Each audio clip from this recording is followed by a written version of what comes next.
मानो जैसे उनके शरीर में स्प्रिंग एक्टिवेट हो गई हो। इतना ऊधम मचाते हैं, इतना ऊधम मचाते हैं, पूरी गोकुल की नाक में दम कर रखा ठाकुर जी ने। यशोदा मैया ने लाल जी को नूपुर पहना रखे। सवेरे जैसे ही ठाकुर जी उठते हैं, नूपुरों की आवाज आती है तो यशोदा मैया तुरंत रसोई घर से दौड़ के जाती है लाला के पास।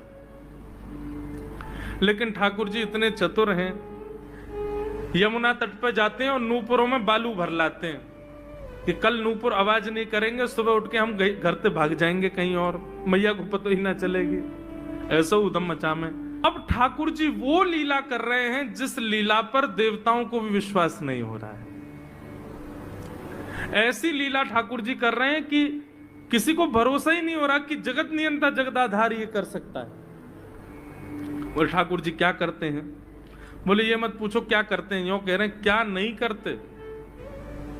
जो माता पिता अपने बालकों को बहुत ऊधमी समझते हैं, बहुत बड़ी कृपा है ठाकुर जी की कि आपके घर ठाकुर जी जैसे ऊधमी बालक नहीं है।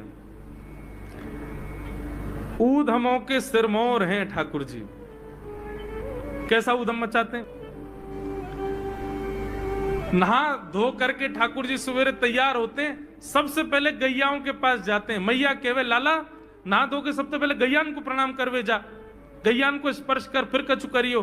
ठाकुर जी गैयाओं को प्रणाम करने जाते हैं। जैसे ही देखते हैं कि कोई गैया बैठी है, सो ठाकुर जी कहें अरे अरे मैया या गैया को आलस आ गयो, या को आलस दूर कर दूं। सो बैठी हुई गैया के ठाकुर जी सींग पकड़ लेते हैं और सींग पकड़ करके अपनी ओर खींचते हैं। दूसरी तरफ से सींग बलराम जी पकड़ लेते हैं। अब ऐसे सींग पकड़ करके ऐसे ऐसे गैया के सींग हिलाते हैं। अब बैठी रहती गैया थोड़ी देर तो कोई बात नहीं, जैसे जोर जोर से हिलाना प्रारंभ करते हैं सोई गैया खड़ी हो जाती है। और जैसे गैया खड़ी होती ठाकुर जी लटक जाते हैं सींगों से। अब ठाकुर जी को तो बढ़िया झूला बन गया, गैया की सींगन पे झूल रहे हैं। थोड़ी देर तो गैया इधर से उधर ठाकुर जी को झुलाती रहती है, लेकिन थोड़ी देर बाद जैसे ही ठाकुर जी की पकड़ कमजोर होती है, गैया को पता चल जाए कि अब लाला गिरवे वार होए। सो गैया भी इतनी चतुर कि वो गोबर में ही जाके खड़ी हो गए। ठाकुर जी के एक आगे को चल, मैं गोबर में है जाऊंगा। गैया के ना अब तो मैं यहीं खड़ी रहूंगी, तुम गोबर में ही गिरो। और सो ही ठाकुर जी को हाथ छूट जा, मैया मैया बचाइयो, देख जे गैया मुंह को गोबर में फेंक रही है। अब मैया जब तक बचावे आवे तब तक तो लाल जी के हाथ छूट जाएं और ठाकुर जी गले गले तक गोबर के ढेर में जाके गिर जाएं। पर यशोदा